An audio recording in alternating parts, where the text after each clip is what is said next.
Great to be with you, and yes, thanks for joining us. And of course, we've got you covered online, on air, and of course, keeping you and your families informed, prepared, and connected. Most importantly, calm and safe. So here's the deal. We've got the very latest here at 11 a.m. In fact, we're going to hear from the Hurricane Center here shortly, but the latest number still showing a likely tropical system developing as we head into late weekend and early next week. Right now, you can see the problem child. It's the Caribbean. Showers and storms breaking out. And as we take a closer look, that's a 70% chance of a named system. And it looks like the next name on the list would be called Idalia. All right, so Idalia would be that name. Now, let's take a closer look at what's happening. We've got the big storms in the Caribbean really firing up. In fact, if we take another look at this, we're talking about those storms at times with tops of 60,000 feet. But it's a very broad area of low pressure. We don't have much organization with this system as it's trying to get developed. So this will be a very slow, gradual development over the weekend. That's why you need to check in with us. Our weather team's here the rest of today. Bobby's here. We'll also have some questions we can answer over the weekend if you want to check in with us. But for now, a lot of this circulation is over the land areas of Central America and the Yucatán Peninsula back toward Cuba.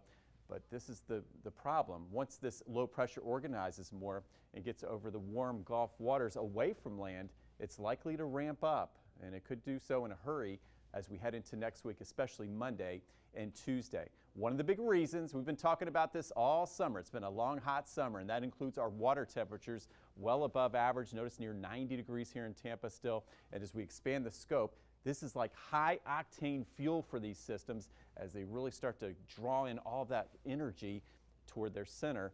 And it's likely going to really cause this system to ramp up to at least a tropical storm. But we also have a lot of wind shear in the atmosphere, so this is going to help us. This would be one of those storms where we're not expecting a vigorous hurricane by any means, but we will see a tropical system. But notice, you see the green shading and the blue. There's our little wind shear chart as we head through Sunday and Monday.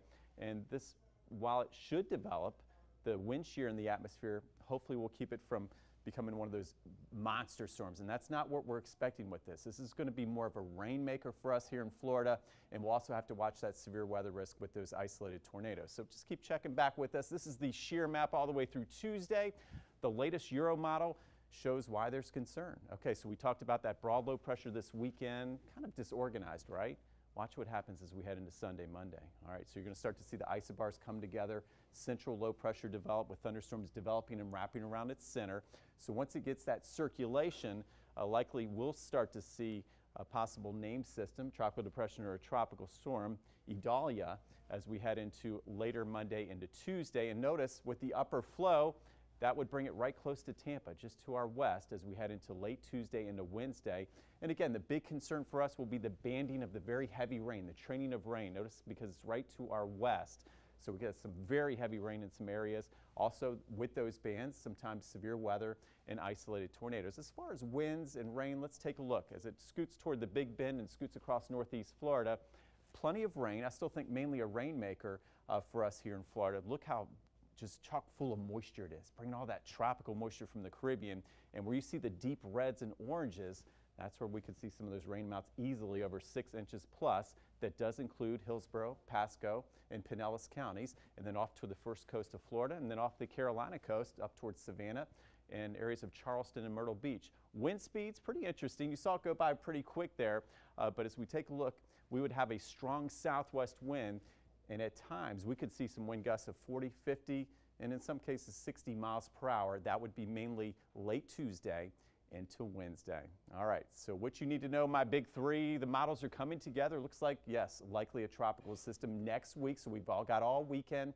We'll check our supply lists here at 10 Tampa Bay. We've got different areas. You can go to our YouTube to get some of those tips on not just supplies, what to do if a tropical system comes your way, because I know a lot of us have moved to the Tampa area, so we've got you covered, whether you've been here all your life or you just got to town. Now, second thing, local impacts would be Tuesday and Wednesday. They'd be late Tuesday into Wednesday, so it's that 2-day period.